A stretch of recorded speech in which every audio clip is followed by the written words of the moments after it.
Artinya bisa disebut paradoks itu ketika subjeknya sama, predikatnya sama, ya waktunya sama, kemudian sudut pandangnya sama. Jadi antara Imam Syafi'i dan Imam Maliki itu dua sudut pandang yang berbeda dari kajian ilmu sorofnya. Imam Syafi'i kata lamastumun nisa itu maknanya sama dengan sulasi mujarrad, artinya menyentuh. Tapi Imam Maliki lamasum itu mulamasa itu yufidu maknal musyarakah, artinya emek-emekan, gerayang-gerayangan. Lanang yang keramat badone, lanang yang rogo lagi nek rokok. Jadi perbedaan sudut pandang dari segi bahasa. Jadi saya tidak akan mengatakan bahwa pendapat Imam Syafi'i dan Imam Maliki paradoks, karena sudut pandangnya berbeda, analisanya yang berbeda. Itulah kira-kira semacam itu. Makasih. Iya, sudah cukup ya. Baik, ya. Mispersepsi tentang pemahaman mana batin dan dohir sudah dijelaskan cukup banyak saya kira dari Buya Syakur.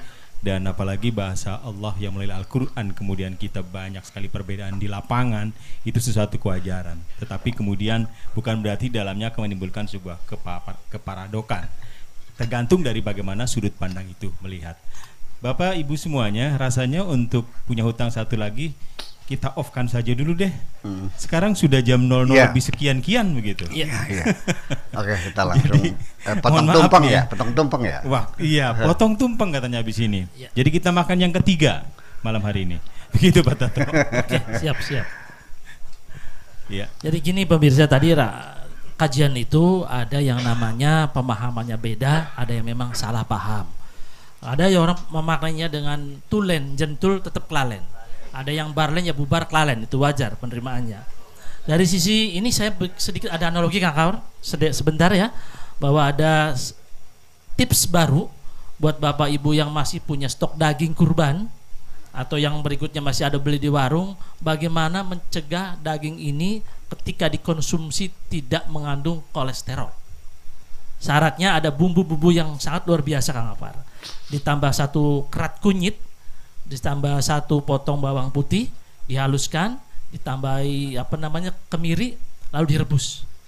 Nah, dalam waktu setengah jam itu diungkep, dibuka lagi, dikasih bumbu yang lain, dikasih bumbu-bumbu penyedap, lalu diangkat. Masak lagi daun singkong, Ibu, direbus juga. Setelah matang, silakan daun singkongnya dimakan, dagingnya dipelototin. Setelah selesai makan, daging tadi dikirimkan ke rumah tetangga. Insya Allah terbebas dari kolesterol.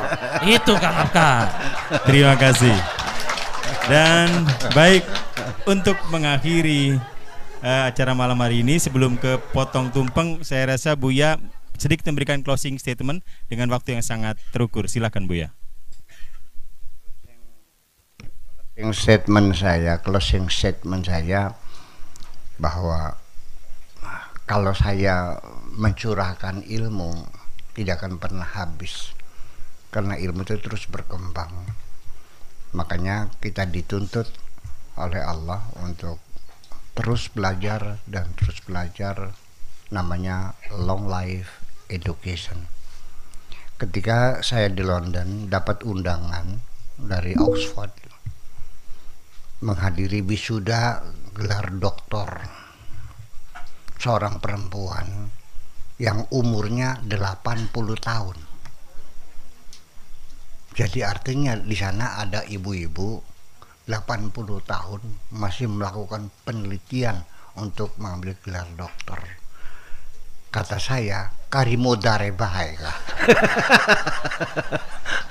Kelewan temen kan gitu.